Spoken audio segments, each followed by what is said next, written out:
Good day sir, ito po yung unit na ipapadala ko. Mag-video ako ng tutorial sa pag-operate nitong unit.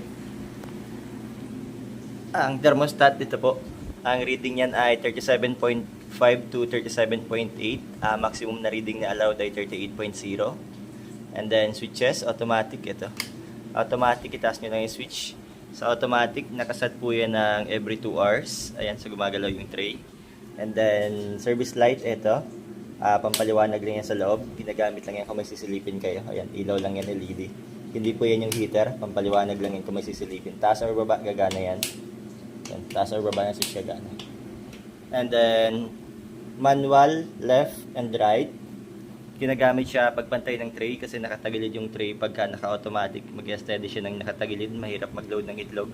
Kailangan pantayin. So, para pantayin, manual muna. Hindi gagana yung left and right pagka naka-automatic. Dapat naka-manual. And manual. And then, either papunta sa kaliwa or papunta sa kanan. Papunta sa kaliwa or papunta sa kanan. Kung yung tray natin ay nasa kaliwa yung mababa, papuntahin natin siya sa kanan. Kung nasa kanan naman yung mababa, papunta sa kaliwa. So, ito, nasa kaliwa yung mababa, papuntahin natin siya sa kanan. So, ilagay natin to sa right. Ayan. And then, hintayin na dumaan sa gitna. Pagka nasa gitna na siya, igigitna lang din natin ito para mag-steady na siya dun. Ayan. So, malapit na sa gitna. Gitna din to. Steady na siya dyan. Hindi na siya gagalaw. Pwede nang hilahin yung tray mamaya. Main switch, on and off lang po yan. And then, ito sa taas, auto water refill. Ito yung water pan sa taas. Huwag niyo po itong papabusan ng tubig kahit hanggang 3/4 yung laman hanggang dito. Para dyan. And then may switch. Ito. Pagka nakaganito, naka-off. Pagka nakaganito, naka-on. So lagi lang yung naka-on. Ina-off lang yan kung lilinisan yung water pan. And then may fuse dito sa side. Ito. Iniikot lang yan.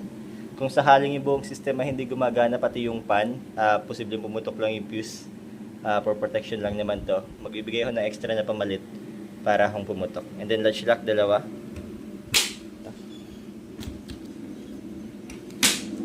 Ito yung loob. Ang heater na gamit natin ay itong Cantal coil ito.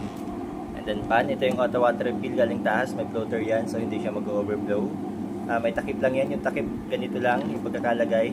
Kung nasaan yung floater na doon yung butas.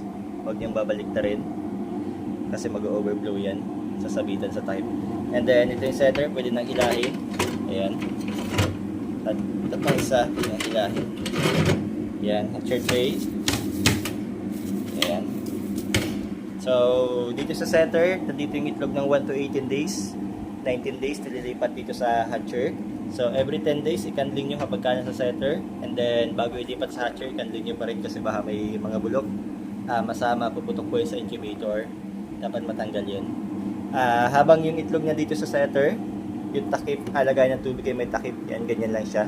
Pagka nasa setter, may takip lang itong maliit yung butas. And then, pagka nasa hatcher, nandito, tanggalin nyo lang itong takip, alisin nyo lang yan. Sakto na po yung humidity niyan so wala na kayong gagawin na iba. Setter may takip, pagka nasa hatcher tanggalin lang itong takip na to. Kung may time na sabay, basta may laman yung hatcher dapat wala itong takip. Ibalik ko na lang after na mag-hatch. Ayan. So yun na po yung unit, ibabalot ko na siya, ipapadala ko na rin siya ngayong araw.